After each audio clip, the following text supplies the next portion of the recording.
What has been your worst experience? 26, hardest year of my life. Basically had a hard time walking for an entire year. The doctors told me that there was no way to operate on it, but I refused to hear that. What's going through your mind at that moment? Pain. Today we have Joaquín Ortiz. Hello, hello. And he has set out to revolutionize the pancakes, and that he has done as co-owner of Jealous Fork, which is a very popular pancake and creative food restaurant here in Miami. However, he is so much more than that. He is a major entrepreneur. He owns other businesses. He has a clothing line. He has a nonprofit organization, and he's just a major entrepreneur. He knows a little bit about everything. First, I just want to start off, how did you get to where you are today? Well, I got to where I am today through a lot of hard work and not alone. You know, I started with this vision from a very young age of being an entrepreneur. When I was in 3rd grade, my parents were in the retail crystal business, and they would sell gold chains with pendants on them. And I went to the garage and I stole from my parents a bag of gold chains, and I took them to school and I started selling them for $1 to all the kids at school. Wow. Before you knew it, as a 3rd grader, I had like $20 or $30 in gold chains, and all the kids around school were wearing these gold chains, and I was, loaded with money. I got called down to the principal's office because the next day all these parents were wondering where their kids' lunch money went and why everybody had gold chains around their neck. And I had to give all the money back, and I had to take all the chains back. But it was this kind of very first aha moment that I was going to be an entrepreneur from a very young age. And I've always looked at every situation as to how can I make money. At the time, my best friend and I, years ago, we wanted to go down to Fantasy Fest in the Keys. Yes. And we're like, well, let's go down 2 days before, but let's buy as many boxes of beads as we can. So we went out 2 days before, and we parked outside of the entrance of Fantasy Fest, and we sold beads. And we made like $6 grand in 2 days selling people beads, because what's the commodity at Fantasy Fest? Yeah. Bead necklaces. Every way I look at, a situation, I think how can I improve it? How can I solve a problem? How can I make some money from it? Wow, so what was your first actual business venture? Like as a kid or as an adult? As an adult. As an adult, okay. As an adult, my first business venture was Provider, which is my clothing company. I was told by my accountant that once I started making some money, that the right thing to do to structure the remaining years of my life was to open a company. And I had to open a company that did something, and my accountant said, figure out what it's gonna be. I thought a lot about my history and my past and what I've gone through, and figured that a clothing company that made the world a better place, that had kind of this vein of philanthropy to it, would be a good choice. And so Provider was born. We'll talk more about Provider because I know that there was a catalyst to that which helped you start it. Let's talk a little bit about the restaurant industry, and I want to go way back into your culinary experience, because most would consider you an accomplished chef. However, I know that you don't consider yourself a chef. Yeah. But he's really great at what he does anyway. So, he just has a lot of respect for that word, but he's amazing at what he does. Thank you. Were you born into a family of foodies? How did you get into food? What was your culinary training like? Okay. All of that. So yeah, great question. I was definitely born into a family of foodies, great home cooks. I don't have any professional cooks in the family, but lots of home cooks that love food. After graduating high school, I didn't have any idea what I wanted to do in my life. I didn't take my SATs. I didn't have college plans. I had no clue. I was sitting on 3rd Street Promenade in Los Angeles, California with my mom at an open kitchen.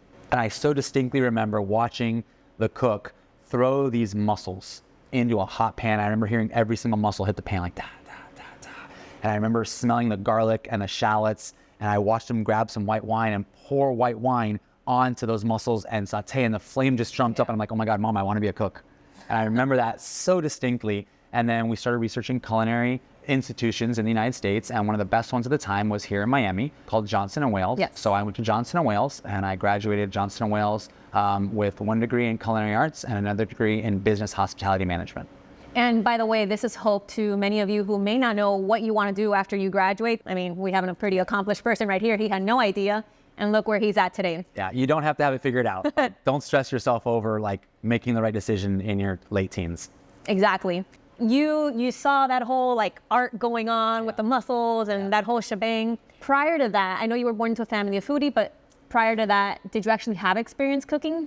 No, Or you just thought no, it got one? Really, again, I come from a family of home cooks, and there was, Thanksgiving was always our favorite holiday because there was so much food on the table, and it was such a coming together of the family, and we cooked together as a family, but no one was really at the point where they were just absolute professional cook. Right. My uncle was a great cook. He used to work for Gourmet Magazine, but not as a chef, but he is a fantastic cook.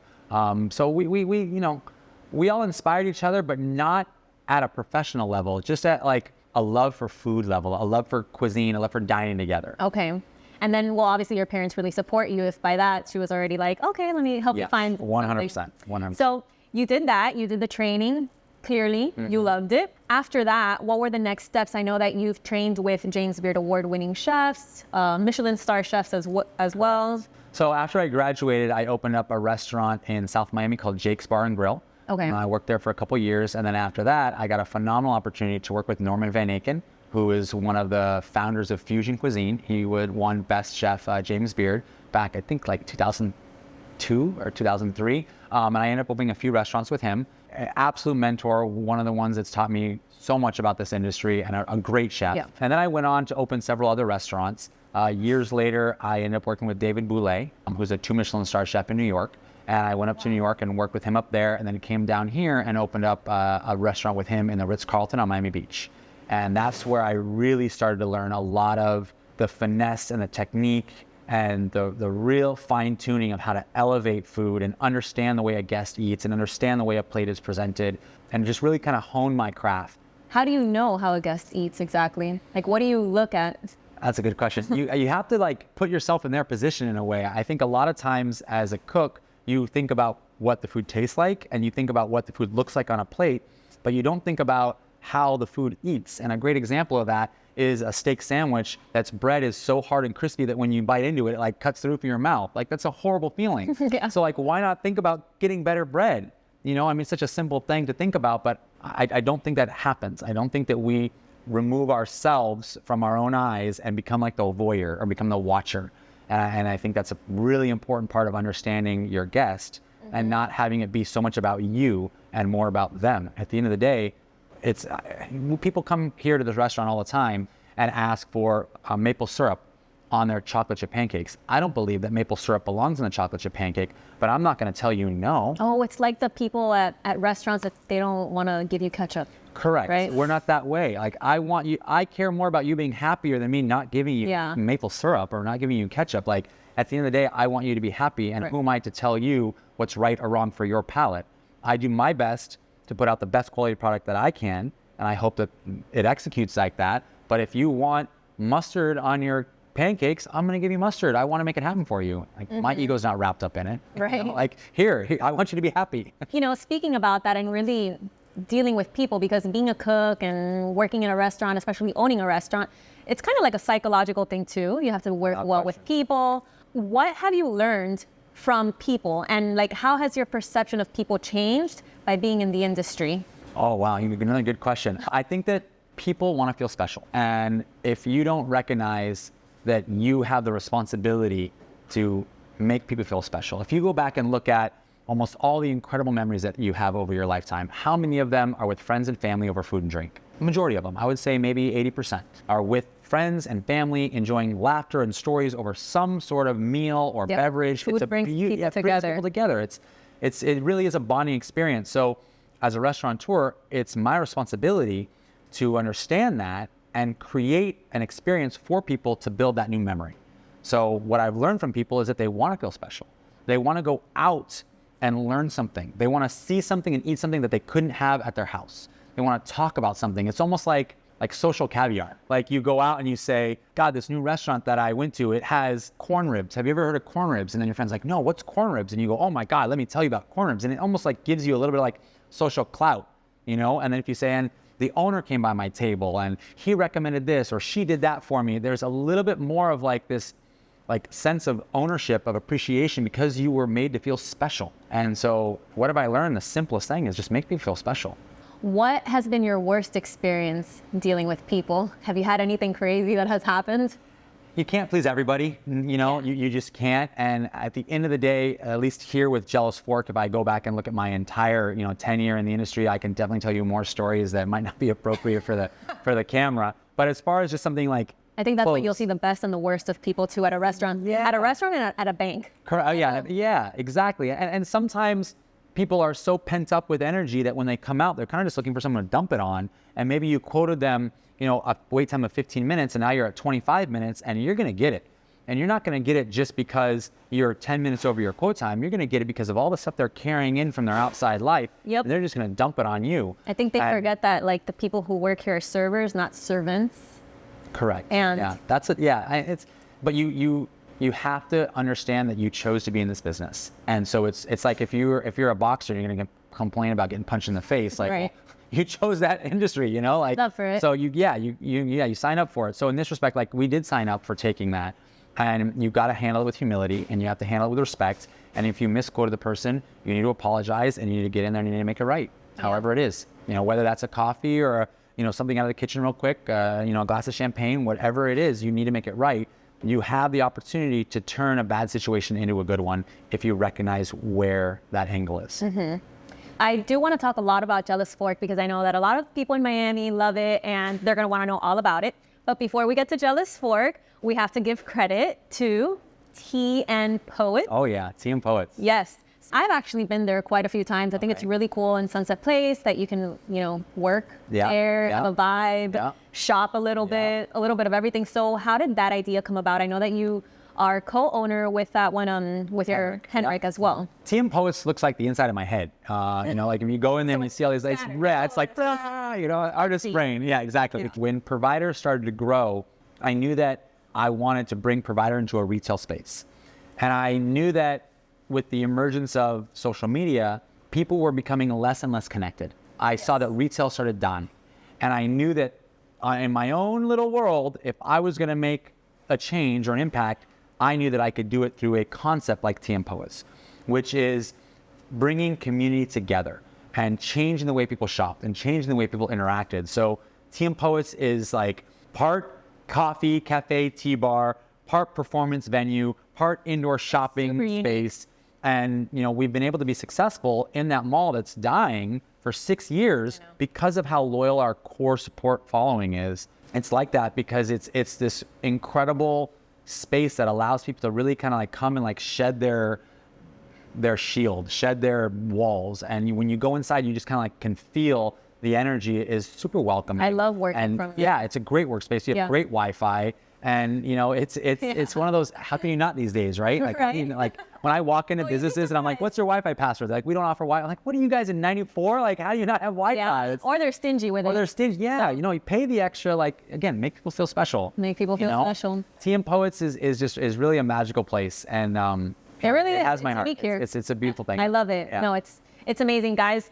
If you have talent, you can go and do a poem there. Yeah, Wednesdays, 7 to 11 p.m., open mic night. And if you don't, like, do poems and just go watch or go work from there. So Jealous Fork, all right? This is super popular restaurant here in Miami. It's actually brand new, the restaurant itself. However, they started off as a food truck, and the food truck, like, literally blew up in a good way. Yeah, like, hold on. Like, with popularity, because you guys have, and by you guys, I mean you and your Henrik, have revolutionized pancakes. Correct. And the way that people think about them, because people think of pancakes as, you know, just put some bananas in it or butter maple syrup. Butter maple syrup. But no. This is like, you mix sweet and savory. You come up with these explosive, like, recipes. Tell us all about that. And, you know, Henrik and I, we had some free time while we weren't working at Tea and Poets. We've been friends for 15 plus years. Back before we had families and wives, we used to go on these guy trips every year. We go all over the world. And everywhere we'd go, we were always like Googling and Yelping best breakfast or best pancakes. Sounds like so we have like, yeah, it's a great search, right? Who doesn't love breakfast? So without knowing it, we had like 15 years of like pancake research. And so, yeah, right? Pancakes. Well, yeah, just friends. Yeah, we love pancakes. So clearly, we go to my house and we just make pancakes because we liked making pancakes.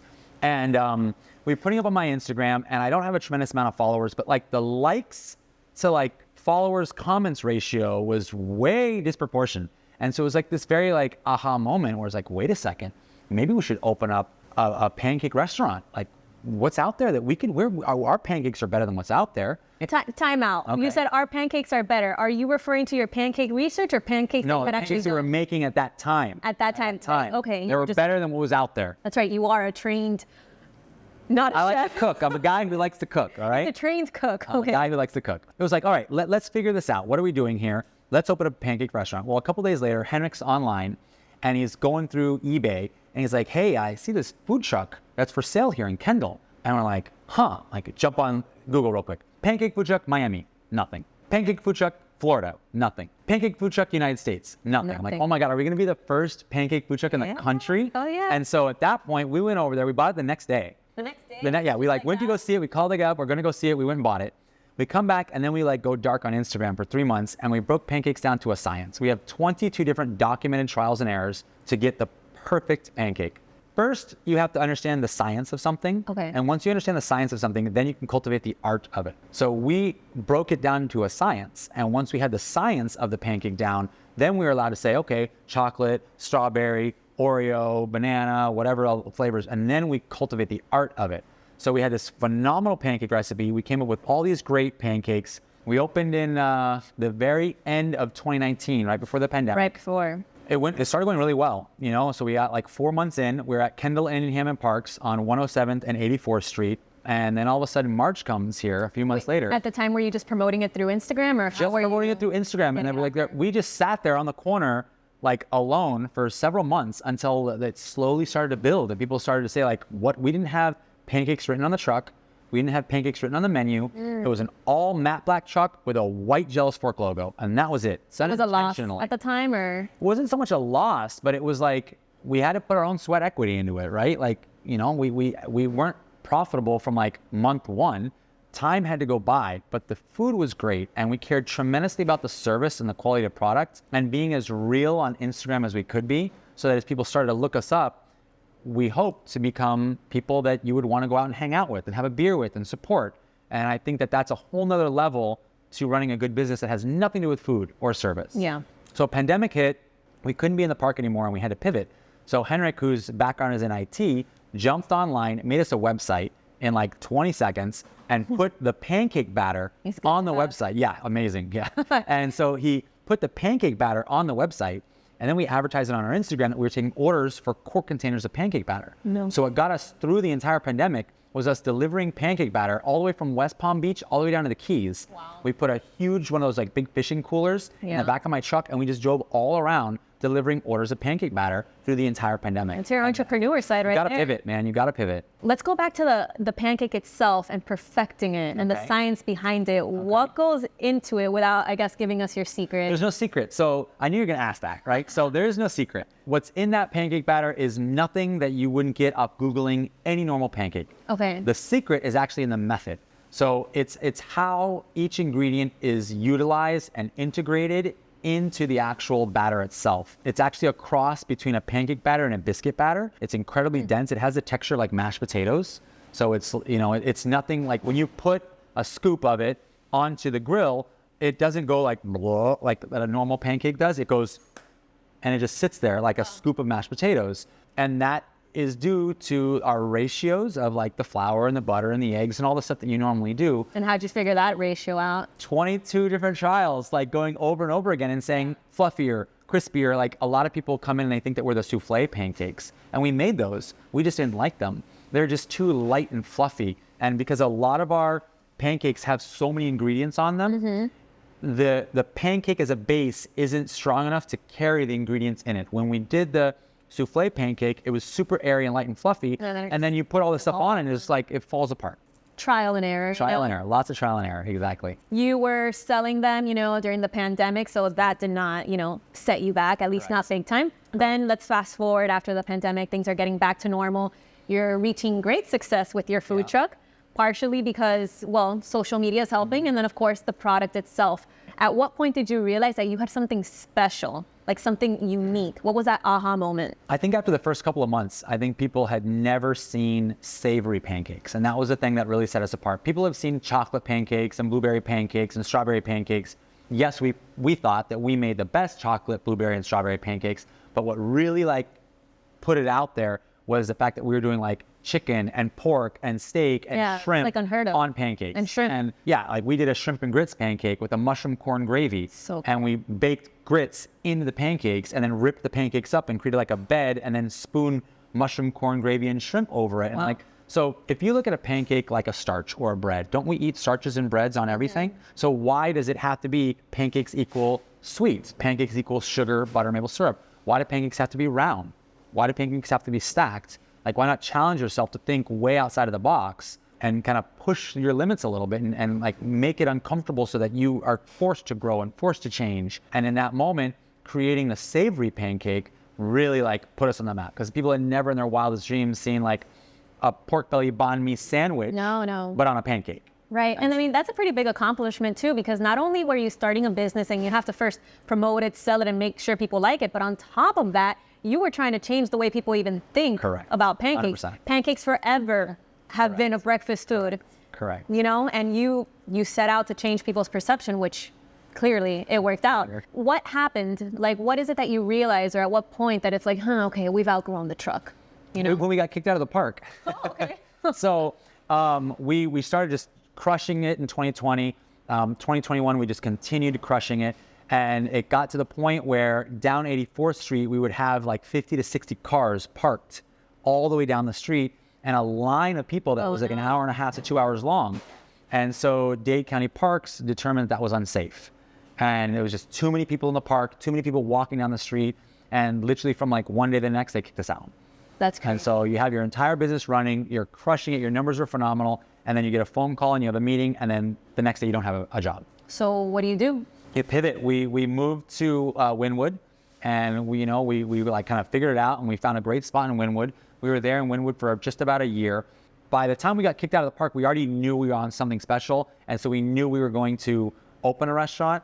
And we thought about opening a restaurant in the Midtown area. We love that area. We think it's a very cool area. But after being in that Wynwoody Midtown area, we realized that there was just so much of a connection drawing us back to Kendall.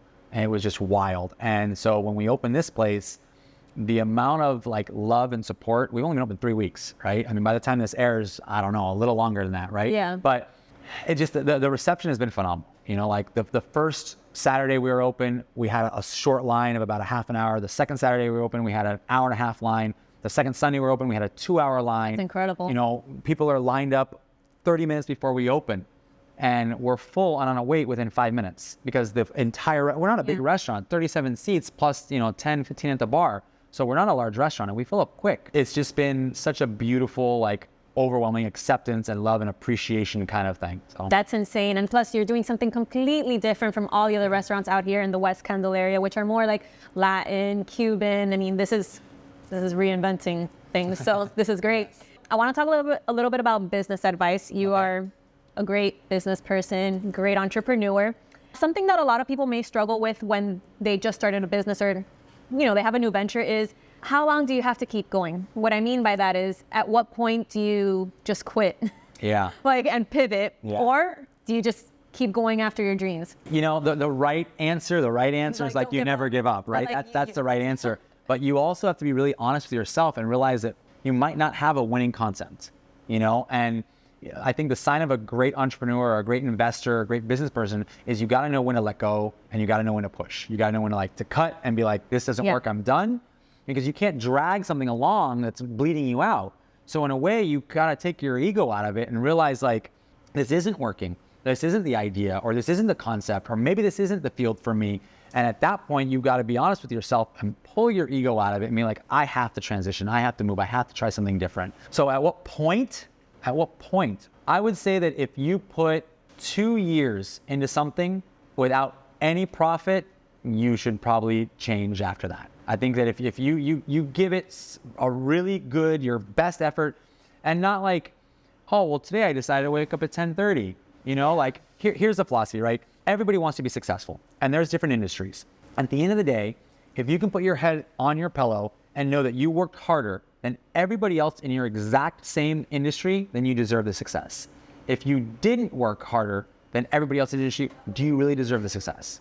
If we're finished with our day, or I'm finished with my day, and I look at all the different companies or whatever I have going on, at the end of the day, I like close my eyes. And sometimes like right before that I close my eyes, I'm like, oh, and I'll like get on my phone real quick and I'll send Henrik text messages, like 2 in the morning, like this and that and this and that, because my brain is still going.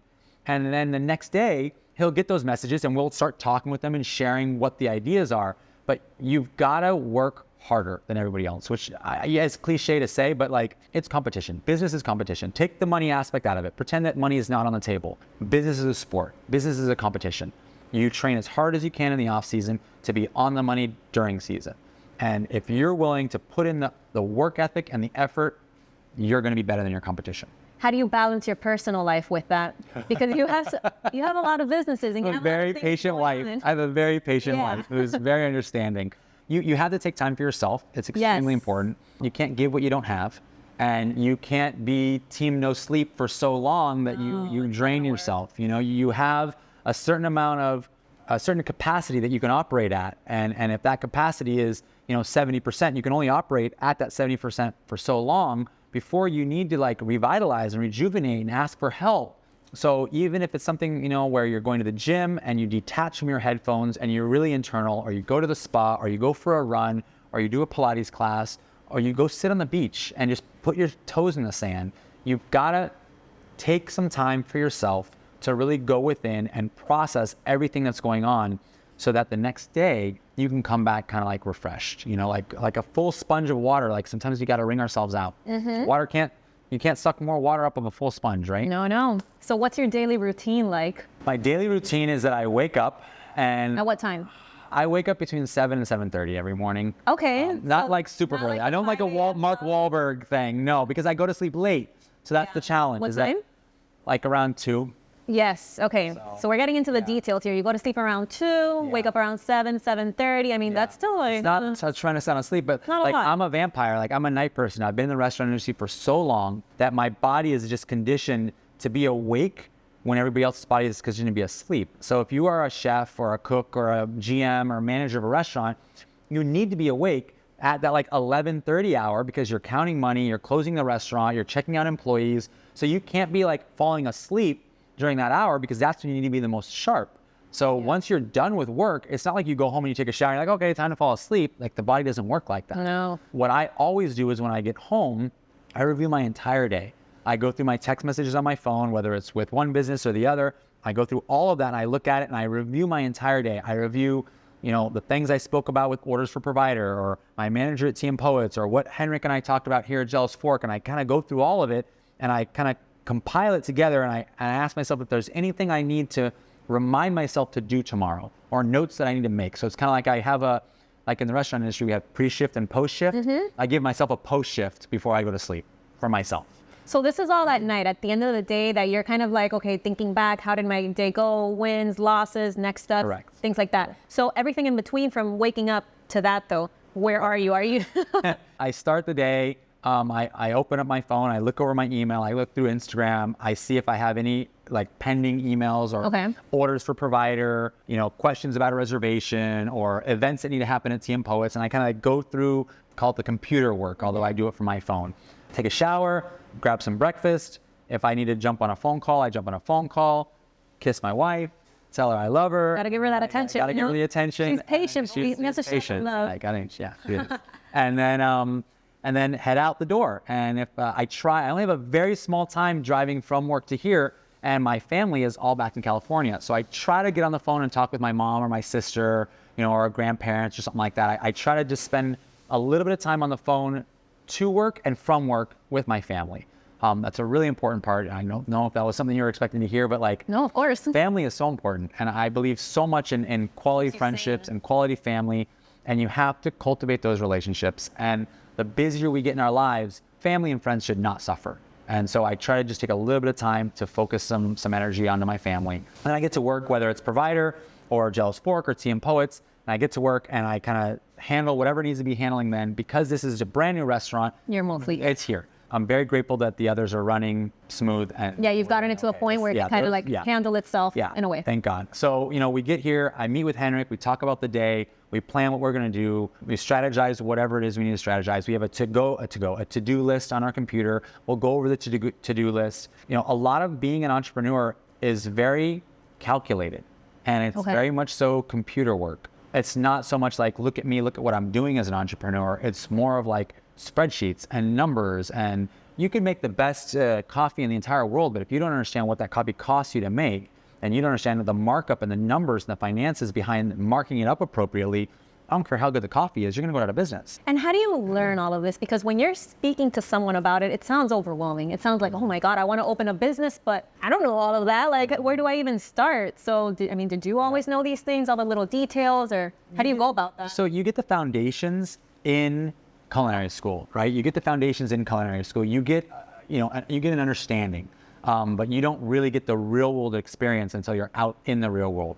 One of my greatest mentors in this industry, he's still my friend to this day, is one of the owners of the River Oyster Bar. He was one of the original owners of Tobacco Road. His name is Patrick Lever. He's a phenomenal guy. And he owned Jake's Bar and Grill, my very first job. And he gave me a notebook, and we sat down every single day after my shift, and he taught me the numbers of this business, how to run a cost, what a cost means, what labor cost is, what food cost is, and how to actually like do the finances of a business. So if someone right now wanted to open a restaurant or start any type of business, really, what advice would you have for them? What do you think would be their first step, and how would you kind of guide them? The first thing you need to do is you need to make sure you're protected. Whatever product you're selling, you need to make sure that that product or that service doesn't come back to personally, financially hurt you. Okay. So you need to protect yourself. You need to create a Florida limited liability company. It's extremely easy on sunbiz.org. And you just need to create that. Doesn't cost a lot of money, but that is step one. Step one is protecting yourself from whatever you're going to do in the future. What if they don't know everything else, like all the numbers and all the things that you're saying? Do you think that they should deter from the idea, or? No. So when I do my market research, I have to learn a lot about what's going on around me. So I'll pick up the phone and I'll call all the restaurants around me. And I'll be like, oh, hi, I'm Bill Smith, and I'm a student at FIU, and our project is to build a restaurant in the area. So I just need some really basic numbers, like, what's your check average and how many people are coming in a night? And they just tell you like that? And they tell me, because I'm a student and I'm getting information from them. So once they give me check average and covers, I can do all the rest of the math to find out what their sales are per day, per week, per month. And I know the industry standard on averages on cost. So I can kind of like just dive down with a little bit of information, kind of like pick their business apart, and then have a good understanding of what's happening in this area so that I can better plan my business. So I've always done that. You have to do market research. What has been one of the biggest obstacles that you've faced in, I guess, any of your businesses really, or the one that has taught you the biggest lesson? It's okay to fail. It's okay to fail. Failing, you learn so much in failing. I feel like people are ashamed of their failures, and people are ashamed to share their failures or talk about their failures. I've failed many times. I've opened 15 restaurants, whether it's as a GM or a cook or somewhere in the team, and a lot of those restaurants aren't open anymore. Now, whether they were my personal failures or other attributes that led to those failures, every single one of those I've learned from. And if I'm not humble enough and aware enough to learn from those failures, how the heck am I going to open a place that works? You've got to mess up. You've got to fail to learn. Fail hard, fail fast, fail quick, and learn. You're also into TV. You've been on the Food Network, and you were on Guy's Grocery Games. Yes. What was that experience like? How were you selected? They found us on Instagram. Yeah? Thank you. Yeah, they found us on Instagram. Who? Like the Food like Network recruiters. Yeah, they're recruiters. From their page? Yeah, personal page? From a personal page. So you have recruiters. So you have the show, and then underneath the show, you have all these casting recruiters. And the casting recruiters are tasked to go out into the ether and find people for whatever show it is. And I don't remember who found us, but we got a DM that was like, hey, we love your concept. We think it's incredibly unique. I'm from Guy's Grocery Games, and we're doing a food truck special. Would you be interested? Yeah, that sounds wonderful. So I planned an online camera interview, and we did the camera interview, and they thought we were great. Then they asked us to submit an audition tape. Henrik and I just put the camera on the coffee table at TM Poets and just like talked about random stuff. And then instead of that being the film, I actually made the film all the outtakes. So it's just messing up over and over and over again. And that was what I submitted. Yeah, I didn't submit like the perfect thing. I only submitted all of our mess ups. I guess they liked that. So they flew us out to California, and it's an amazing production. Holy smokes, what a beautiful production. They have created a grocery store inside of a massive warehouse. And it's phenomenal in Northern California. It's not a real grocery store. It's not a real grocery store. Well, it is a real grocery store, but it's not, right? It's a man-made it's a production site that looks like a grocery store, because as soon as you look up, there's like all these spotlights and everything and cameras everywhere. Wow. And they do a very, very good job of messing you up. They put you in this high intensity, like kind of situation where they know as soon as they elevate your energy and they hit play on the camera that you're gonna be like, ah, and so they make you frantic. And they you running around the grocery store before the store even starts and do all this filming. So they know what they're doing. Like they're very, very smart in how they create good TV. Henrik and I must have watched. Basically wanting to make you anxious. Correct, and wanting to make you anxious, exactly. So Henrik and I watched like, I don't know, 15 episodes, and we're like, okay, don't overcomplicate it, don't overcomplicate it. The key here is to be simple and execute something simple. And then what do? We get the most complicated dish we could possibly do, and we just beat ourselves. Yeah. Like, it was such a ding-dong moment. What was the dish? We made the pork belly banh mi dish, which we have here on the recipe, on the menu, which is like 25 different steps. Making an Asian sauce that has 9 ingredients, pickling vegetables, slicing cucumbers, pulling pork. It was a show. No, it was ridiculous. It was such a, like, that was a fail. Like, you want to talk about a fail? That was a fail. We could have easily done 6 other simple pancakes, but what did we try to do? We tried to do that one. And I think we wanted to do that one because we wanted to showcase savory pancakes. Yeah. And that wasn't the right choice. We could have picked like a simpler savory pancake or just like a simple sweet pancake. Like, has that led to other opportunities? It has, but the way that the Food Network works is that you're not allowed to be on a show within 1 year of that show airing. Really? So all the shows work differently and all the productions work differently.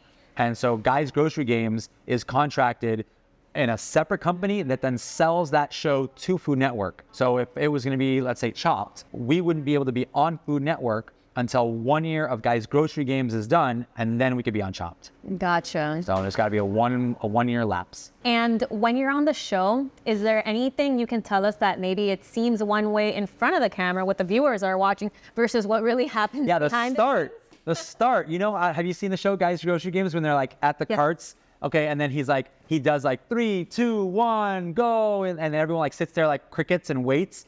They filmed that 2 times. And Henrik and I were way on point the first time. They're like, oh, this is just a soft take. We're just going to show you how it's going to go. You don't need to run.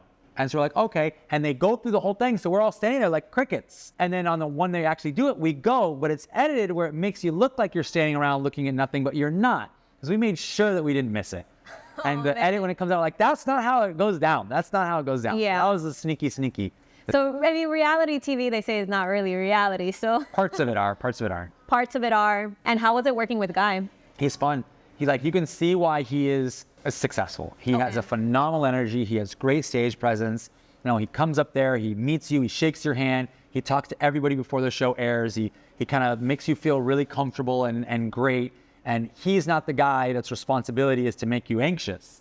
He's the guy that makes you feel familiar and comfortable. The rest of the crew and the directors and everybody else, it's their responsibility to make you feel like so much pressure. It's like you already have all the cameras on you, and then it was definitely a unique experience for you. Sure. But it's good on your resume. Yeah, we're happy. We're happy with it. Yeah, not a fail at all. And I'm sure it'll lead to... What is it? All press is good press? All press is good press, exactly. And I'm sure it'll lead to many more opportunities down the line too. Fingers crossed. Fingers crossed. So now we're going to take it back to when you were 26 and you were involved in what could have been a fatal accident. You were actually hit by a truck and then pinned onto a boat. Yes. Yeah, fatal.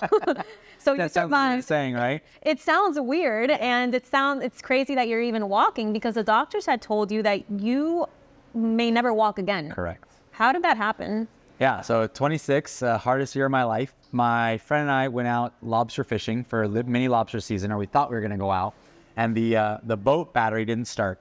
So we had this idea that we would jump start the boat battery with the truck battery.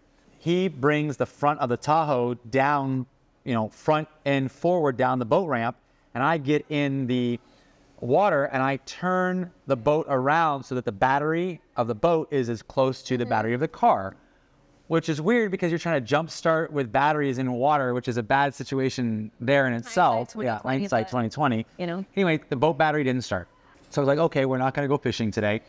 So I went to turn the boat around so we could put the boat back on the trailer, and my friend was going to reverse the car and back it down this way. So he puts the car into drive, thinking it's in reverse. Oh my God. And I'm standing directly in front of the car, moving the boat around in about, 2 feet of water. And so he starts to pull his It's not even an easy run. No. As we're right there. And so he starts to pull his foot off the brake and the car starts to slide forward. And he thinks, oh my gosh, I'm on this slippery boat ramp. The car is in reverse, but it's so slippery that as I'm pulling my foot off the brake, the car is sliding forward. So he takes his foot fully off the brake and slams the gas. thinking that he's going to go backwards. And the last thing I hear is the roar of the truck engine. I feel it hit me in the back, pick me up, and then snap me right into the boat. Dude, it could have crushed and you. I felt my back pop. Like, you know those like air packing pops? You just take one and you go like that. I felt my back pop. And so Wow. I broke my sacrum, which is, besides the skull, the hardest bone in the body to break. The sacrum is the part that connects your spine, your tailbone, and then your pelvis on both sides. I broke that piece right here on the side. It just went, and I was rushed to Baptist. I basically had a hard time walking for an entire year. The doctors told me that there was no way to operate on it, that there was no way to do surgery or cast or anything, that because of where it was, he just hoped that the bones would fuse back together. They also said that if I was hoped, correct. There was no guarantee. Beautiful it was like, word. hey, you know, you're in good shape. Hopefully it all fixes itself. If I was 2 inches shorter, it would have missed my sacrum and it would hit me in the spine. And then I would have been paralyzed, completely Oh my paralyzed. gosh. So it was a very bad situation. And if my body would not have healed, the fracture would not have been supportive to the rest of the body and I would not walk again. But I refused to hear that. So when that happened, at that moment, were you rushed to the hospital right away, or were you numb from the pain? Yeah. So I remember getting hit, and I remember holding on to the side of the boat, knowing that I broke my back. I felt it. I felt it pop. Like I felt something was wrong. Wow. And I knew that if I were to let go of the boat, I would go under the boat. And you're done. And I was die from drowning because I couldn't swim. So I like grabbed the boat and I screamed. I screamed so loud that I damaged my vocal cords. To this day, my vocal cords are still a little strained because of how loud I screamed in pain. Wow. And so my friend then backed up the truck, got out and grabbed me and pulled me out. And then when I went to sit down, I knew that I couldn't lean back because I had a hematoma on my back that was like the size of a football. Oh my gosh. So my entire back was like this massive red swelling bump. And obviously it was a major emergency. Everybody knew that. They called 911. I remember being picked up and put on the gurney on that like flat board. Yeah. God, that was so painful because like they put me on a flat, hard board and I had this huge bump on my lower back. What's going through your mind at that moment? Pain. Like I didn't even think like, am I gonna walk? Am I not gonna walk? It was just Right, that's what I was wondering. insane amount of pain. Like a wild, that ride, Matheson Hammock Park has speed bumps. And I remember feeling every single speed bump. Every time we went up, every time we went down, it was just like this, more pain. I would never wish that pain on anybody. I felt so much pain. That whole year was so difficult for me. I had to learn to walk again. I could not move the entire left side of my body. There's a muscle in your body that goes from the back of your hip through your pelvis to kind of like the front of your leg. It's called the iliopsoas, also known as the hip hiker, and it allows you to do this, right? So that muscle was so you need that for traumatized. You driving. need for everything. Yeah. Just to walk, just to move your leg forward, you need that muscle. That muscle is about that long and about that thick, and my muscle was about 4 times the size. That it was traumatized because when the bones compressed, it just basically squished that muscle. And so that entire muscle and all my nerves had no feeling on the left side of my leg, no feeling on my body. My feet wouldn't work. My right side was like 40% injured. This side was like 95% injured. When I would think about like having to go to the bathroom, I would have to like think about, well, in 20 minutes, I'm going to have to go to the bathroom because I needed to take that much time to actually get, 6 It's feet the things to that the you bathroom. don't even think about that you take for granted. You have to go to the bathroom. It's like, all right, go, bye, see you now. And Correct. Like, And from that moment, that was really the moment that like changed my life in the sense of like how I perceive my gift of life, my gift of walking. So you had a whole year basically to be in pain, reflect, and relearn how to walk again. Correct. And show just a true appreciation for being alive. We love to complain. We're a very like misery loves company kind of society. Everybody wants to be a victim. Everyone wants to sell their sad sob story. And sometimes I'll stop and I'll be like, you have clothes on. You got to pick what color shoes you were wearing today. You're walking. Be grateful for what you have. There are a lot of people out there who don't have what you have. And a lot of people are like, oh, I was expecting you to be like, yeah, life sucks too. Or like my life's hard, or my boss sucks, my job sucks. And I don't play into that. I don't. When you were in that moment that year, did you have that mentality, or did you have more of like, whoa, this is me. How am I going to overcome this? I knew that I was going to walk. That was a rough year. I agree. It was, it was a very rough year. I was very much so like the mind over matter kind of thing. Okay. Where despite what the doctors told you, the doctor said, I don't care. I'm going to walk in. I have way too much life to live. I'm only 26 years old. I cannot be in a wheelchair for the rest of my life. I'm 26 years old. Like, this can't happen. I just put so much focus into the acupuncture and into the physical therapy. And God, was it hard. The aqua therapy, where we had to be like in the water and like moving my toes and moving my leg. You just push through the pain and you just say like, the bigger picture of the value of living a healthy, moving life is more important than just becoming a victim and selling a story. Yeah. I have no interest in selling the story. No. Wow, that's big that you overcame that. Not only did you overcome it, but you were resilient. You learned how to walk again. You look great now. You walk perfectly fine. And that was a catalyst for you then starting your own company, Provider, Correct. which is the one that we were talking about earlier in the beginning, which is a clothing line. And then you also do screen printing for other companies as well. Correct. So you were able to turn a negative situation that could have been fatal into something positive, right? Despite the bad. And then from that too, you opened up your nonprofit organization, Conscious Acts of Kindness. Correct. All right. So you're a great example of what it's like to like flip life around. Mm-hmm. That's amazing. I think we could all learn from you. Since you are, like we said in the beginning, big time entrepreneur, you have your hands in like a lot of pots, right? What are some actionable time management tips that we can all apply right now? You got to put your phone down.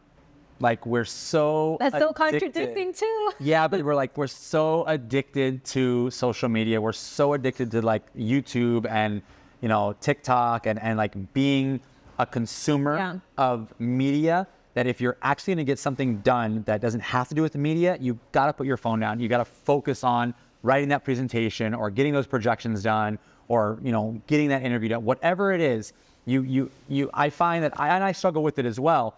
You know, I'll have something to do and then I'm like, oh, let me just check Instagram real quick. I'm sure someone's DMing me about something. And then I forget what I had to do before because then I'm just there. Yeah. It's terrible. We have our attention span has gotten worse and worse over the years. And so you have to like, time management wise, you've got to really focus on the task at hand. I find that making a checklist is extremely important. Yes. I find that the less I can work from my phone and the more I can work from my computer, the more efficient I am. I find that the phone is too easy just to go from what you're doing to an app that you get lost in. So if I can not use my phone at all and just physically work from my computer, I feel I'm way more efficient. And then also checklists. I think it's extremely important. Do you write it down or do you do your checklist on the computer?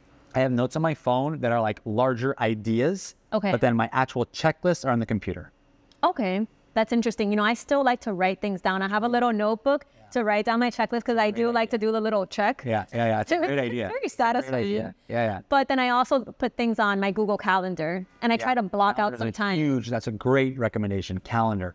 Huge tool. And I would never use a calendar before, but now, you know, you get to a point where it's like, okay, you got to start. Yeah. The reminders in your calendars, blocking out time. That's you answered my question. That was very good. Yeah. Teamwork. Yeah. Teamwork.